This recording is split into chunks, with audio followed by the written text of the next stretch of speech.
Title: Annette Holden. Woman with cropped brown hair, glasses, red lipstick and a red scoop neck top. Hello, I'm Annette and I'm a disability awareness facilitator, lobbyist and advocate, and most of that is as a volunteer because volunteering is my passion. I've volunteered all my life, right from primary school and then through my teens. I was a Girl Guide and a Queen's Guide, and there's a very large volunteering component in that. And then in later life, I've had wonderful experiences volunteering in Canberra and overseas. But most recently, when I lost my sight and then my paid employment, I was totally at a loose end. I felt that I was a user rather than a contributor to society. I felt very disengaged from the community and totally worthless. And volunteering has given me confidence and new skills and the use of other skills that I'd been led to believe I couldn't do anymore or use anymore. And it's absolutely, it's a different life, but it's the best life. I'm making a difference, and I feel that I'm making a worthwhile contribution, and I get so much more out of it than I actually give. It's absolutely life-changing to be able to represent my community, people living with disability who don't have the opportunity or the contacts, the confidence, or potentially the skills through education to be able to do what I do. So I see it as a responsibility to speak for and represent as best I possibly can people who don't have the privilege that I have had and continue to have. When I resumed volunteering, I was at a very low place in my life. I felt that I had nothing to offer and very isolated.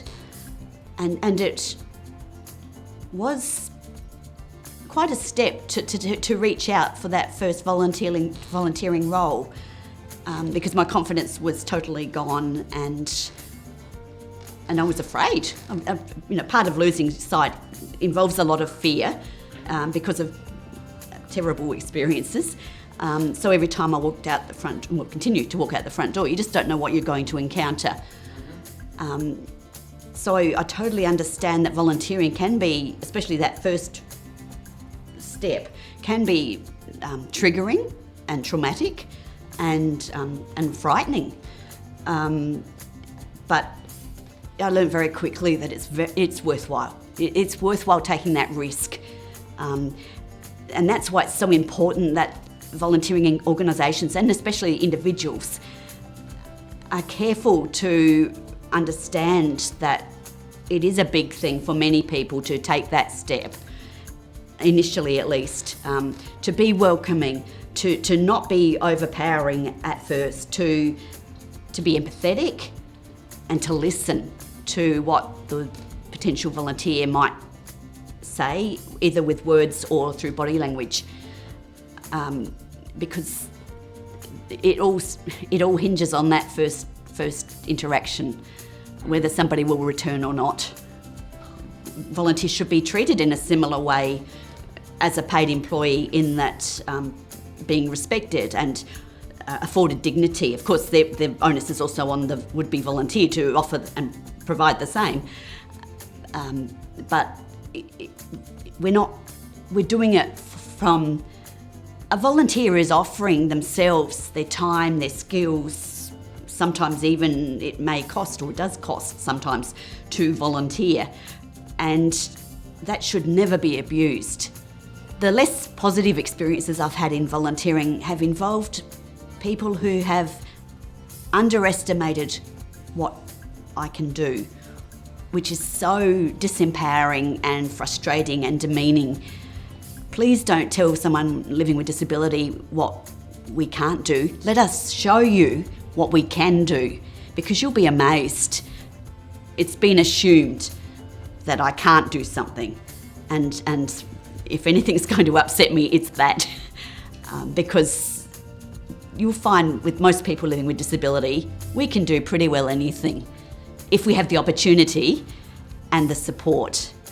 And please ask if you don't know something or want to know something or think that maybe we can't do something, ask. Because we're not going to set ourselves up to fail. Credits, Annette Holden.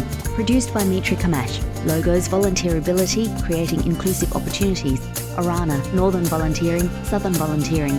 Funded by the Australian Government Department of Social Services. Orana acknowledges the Kaurna people as the traditional custodians of the land and pays respects to the elders past, present and emerging. Auslan interpretation by Mikey Webb. Audio description by Kari Seeley.